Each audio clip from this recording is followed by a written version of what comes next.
Salut la famille, on est toujours sur TMZ Agro Development. Aujourd'hui, je viens parler d'un sujet très important, puisqu'il y a plusieurs personnes qui me contactent sur ma page WhatsApp, sur mon compte WhatsApp, et ils me demandent, ils me posent certains problèmes. Ils me disent que les plantations de piments sont tellement attaquées, et comment résoudre ce problème. Souvent, ça me gêne tellement, puisque la réponse que je vais apporter n'est pas satisfaisante pour eux, donc ça ne les satisfait pas. Ça ne les satisfait pas. Et ça, c'est pas de ma faute. C'est vraiment pas de ma faute. Donc, dans cette vidéo, je vais vous parler de pourquoi est-ce que vos plantations sont attaquées, comment résoudre ce problème et comment éviter. Ok.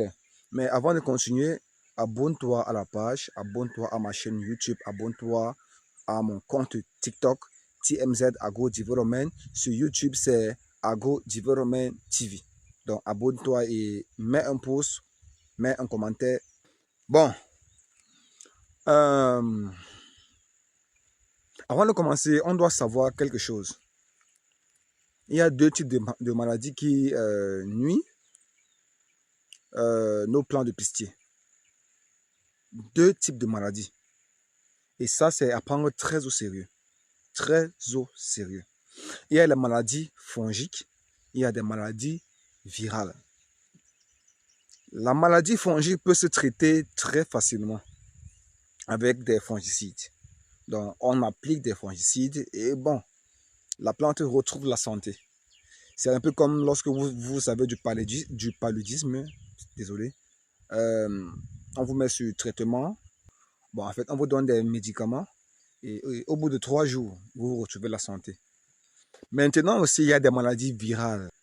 Pour la maladie virale, je suis désolé et c'est là que ça me gêne.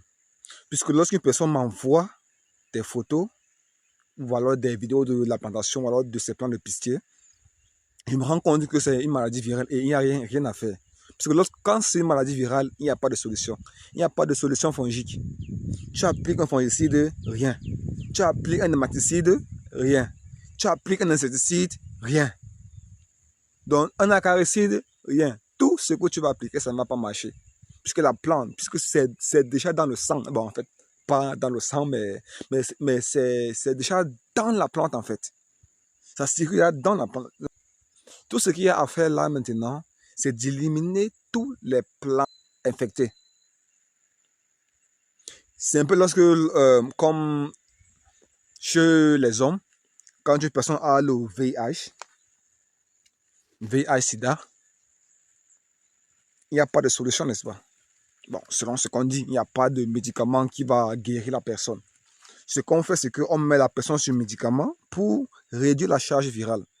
Réduire la charge virale, ça ne veut pas dire soigner la personne. Et elle aura toujours la maladie. Mais ça va permettre en sorte qu'elle puisse vivre longtemps, plus longtemps. Dans le cas de la plante, c'est la même chose. C'est la même chose. Il n'y a pas de solution pour une maladie virale. Donc, il faut seulement récolter le peu de fruits que ça produit. Et ensuite, éliminer la plante, tuer la plante complètement. C'est ça qu'il y a à faire. Si que tu ne fais pas cela, la maladie peut se propager. Maintenant, alors, comment éviter cela? Comment éviter ou alors réduire les attaques dans sa plantation? Comment les réduire? En fait, plusieurs personnes commettent cette erreur de commencer le traitement phytosanitaire au moment de la floraison ou alors au moment que le fruit commence à sortir. C'est là qu'ils prennent des pulvérisateurs, ils commencent à pulvériser, ils disent, et après ils viennent nous déranger, IB. Non, non, non, non, non.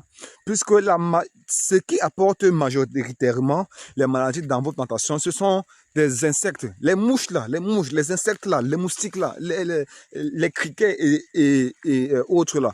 Ce sont eux qui nuisent. Bon, attends, je vais vous montrer un exemple. Voilà. Voici un plan.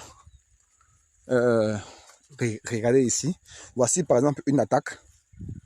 Voici un plan qui a été attaqué. Vous voyez? Comment il y a le jaunissement, n'est-ce pas? Il y a le jaunissement. Ça, c'est maintenant que je remarque cela. Hein? Waouh! Je n'avais pas remarqué.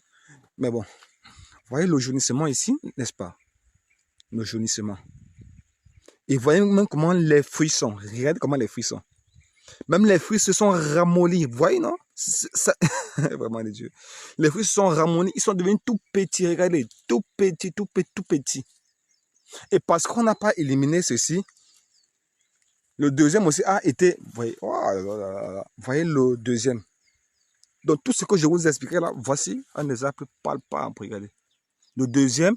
Et le troisième aussi est en train de commencer à être attaqué. En fait, toutes ces lignes ici, ils ont commencé à présenter, il y a un signe de jaunissement, vous voyez? Toutes ces lignes ici.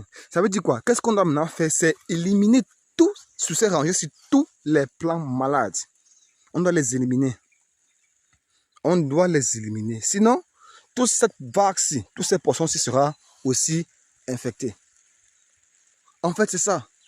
Et ne pas attendre avant de commencer le traitement phytosanitaire lorsque vous venez de transplanter. Nous, par exemple, on a commencé à traiter 2 semaines après le planting. 2 semaines. Pour certains, même 2 semaines, c'est trop tard. C'est très tard. Certains commencent à traiter la même semaine. Quand ils mettent comme ça la semaine suivante ou bien la même semaine, ils commencent le traitement. Puisque la plante, elle vient, puisque l'insecte, voilà, il pleut. Hein. Vous voyez, comme je vous disais, ici il pleut tellement, il pleut là chaque jour, il pleut ici. L'insecte vient ici sur la plante, pique pour sucer la sève et ça crée un dysfonctionnement dans la plante. Dans la sève ne circule plus comme cela devrait. Et ça crée toutes ces choses-là, le jaunissement, le ramollissement des feuilles et toute autre maladie que vous pouvez constater dans votre plantation de piment.